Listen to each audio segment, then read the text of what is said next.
And I remember my mother and father telling us that we must learn the Bible no matter how difficult life became. And they would teach us from this book about God and about Jesus Christ and about his sacrifice for us. And as kids, we grew up with those conditions. And as you grow older, you begin to question, why are we poor? Because you begin to see other people's lifestyles. And I remember crying out to God one time at age 13.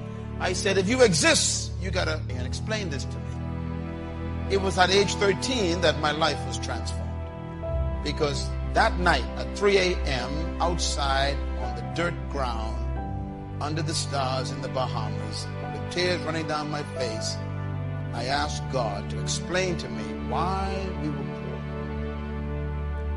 His answer was simple. He says, because of your mind.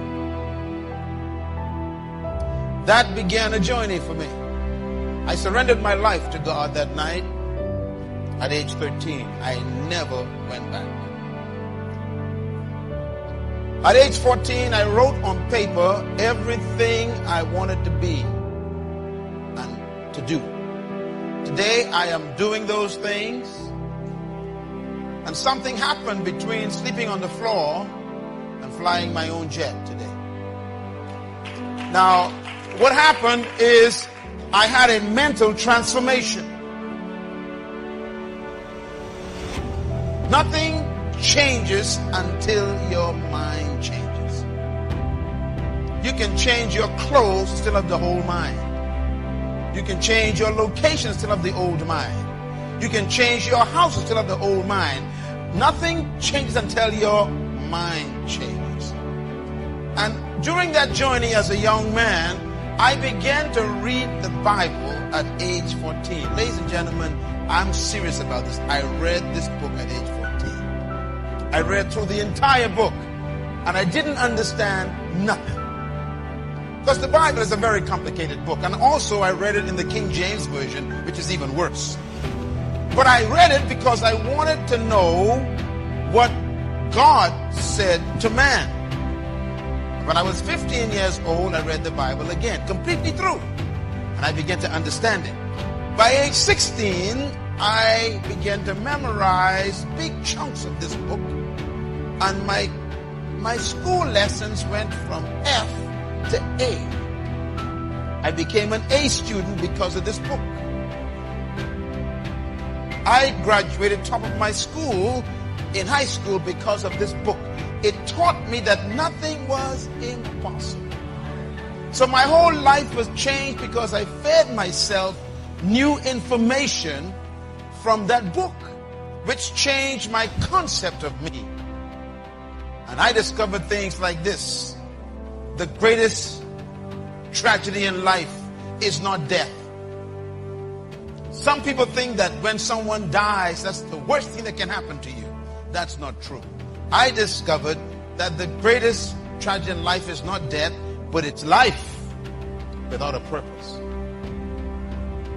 It is more tragic to be alive and not know why than to be dead and not know life. Because when you are alive, you got to explain what you're doing with your hours, with your minutes, with your energy, with your talents, with your time. You got to explain, why am I here and what did I do last week with my life? Most people are living as an experiment. Is your life as short as the next bill you pay? Is there a sense of destiny in your life? God sent me here to talk to you, to let you know that you are not just here as a passing fantasy. You came to this planet because something that you need to do is still undone. You were created to live life with meaning and purpose. You are not a mistake. As a matter of fact, until you discover your personal reason for living, you will never be fulfilled. You were born, sir, to do something important in this world. That's why I am convinced that all of us were created for a purpose, equipped with potential, and designed for a destiny. I am convinced that you are loaded with stuff that we haven't seen yet. and is trapped under your fear of people. As a matter of fact, some of your greatest graveyards are your jobs. Nothing can bury you faster than a career that you're trapped in. You were born to do something that the world needs, and that's why until you discover your purpose, you can never maximize your potential. Your purpose, madam, is the most important thing for you to discover. Because when you find your purpose, you automatically find your potential. And when you find your purpose and potential, you become unstoppable. No human opinion can touch you when you discover your purpose in life. As we drove here from the airport to the town this afternoon, I saw something that always stirs me. And it makes me ask a question I asked when I was 17 years old. I asked this question: what is the wealthiest spot on planet Earth? Where is the greatest wealth on earth? And someone says, well, maybe it is the gold mines of South America, or it's the diamond mines of South Africa, or the oil fields of Iran, Iraq, and Kuwait, or maybe it is the silver mines of Peru, or maybe it's the oceans of the Caribbean with all that seafood. What is the wealthiest spot on earth? I found it. The wealthiest spot on earth is right here in Marion. I saw it today. The wealthiest spot on earth looks just like this. It's the cemetery. Why is the cemetery the wealthiest spot on earth? Do you know why? Because buried in the cemetery are books that were never written.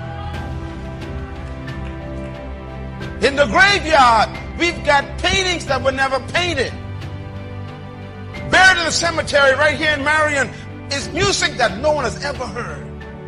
Because people died with music in their minds. What a tragedy. The graveyard is filled with businesses that never open. Some of you had a business idea for the last 20 years and you are still employed.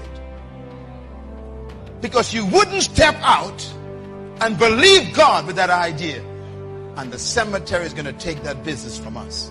The graveyard is filled with ideas that never became reality. The graveyard is filled with visions that died as nightmares and dreams. We got plans that were never executed. The graveyard is filled with awesome, powerful treasure no one has ever used. As a matter of fact, that is why I came here. Because I had to come. I came here because of the cemetery.